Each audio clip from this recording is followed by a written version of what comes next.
Tom Wypiszynski was both loving and very lovable. Everybody's best friend. He walks in a room and everybody knows he's there and everybody wants to be talking with Tom. Larger-than-life figure, for starters. Huge personality, very friendly. He's one of the most easy people to get along with that you will ever come into contact with. Always cheerful, always ready to make a joke or tease someone. You know, you could be up in an attic in 140 degrees and somehow he'd make that fun. No matter what was going on, you could count on to lend a helping hand and just make sure that the job got done and done well.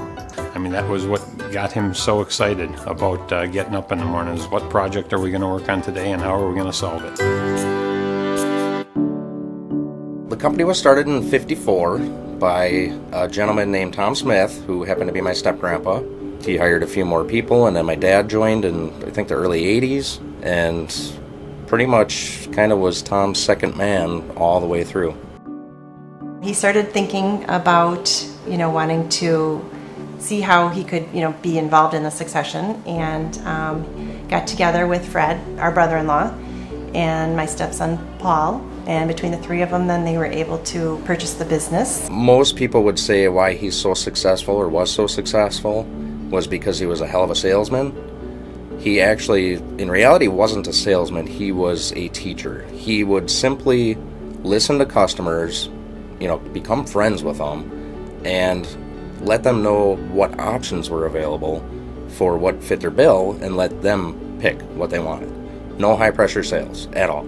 Tom bled blue. Tom was the biggest fan of Carrier. He believed in the product like you wouldn't believe. And people believed him because he believed in it so strongly. He wanted the customer to be happy. He wanted his employees to be happy. He wanted everybody to be proud of what Tom's Heating was. And when the President's Award came out, it meshed very well with what Tom's Heating was already doing within their organization, so they won the award. And then it continued on, but then as time passed and they got one after another, and you get this string going, well, then you get very driven to make damn sure the string continues. 16 years straight is unbelievable. For Tom's Heating Service, a smaller size shop in a smaller Midwestern town, to continue to have the success that they had is mind-blowing. Our motto on the wall, average happens by accident, excellence happens on purpose. We use that motto, we do that motto. We try to follow it as best we can. I know it got really interesting, and he was very focused on it when he learned that there was only one other company left in the country that had won it every other year along with them. So he said that Tom's Heating would be the last one standing where they are winning it every year that it's ever been offered. And that is the case now. So just before this last Christmas, we both ended up with COVID. I was out of work for about a week, and then my breathing was affected, so I had to go into the hospital. And then while I was in the hospital, I found out that they admitted my dad a couple days later.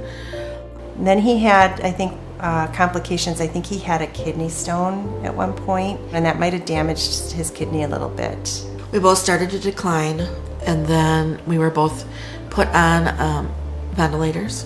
Saturday morning, like 10:30, I had a doctor telling me that his kidneys were failing. That was two major systems that were shutting down, and we had some hard decisions to make.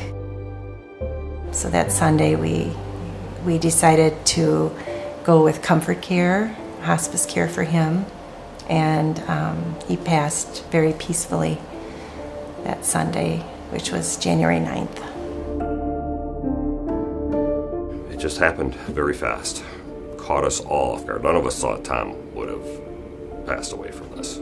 I'm sure there's not a day that goes by that these folks that work for Tom's walk through these doors that they don't think about him, and I know they'll go above and beyond every single time to make sure that they would do it up to his standards. This would mean the world to Tom. He thought the world of Carrier, he thought the world of this industry, and this would be the icing on the cake. It really would be. He was not one to toot his own horn, so to speak. But I know from my personal relationship with him that he would have been very proud the whole President's Award thing, to be the last one to actually win every single year would have been huge for him. And to follow that with inducted into the Hall of Fame, it's priceless to him.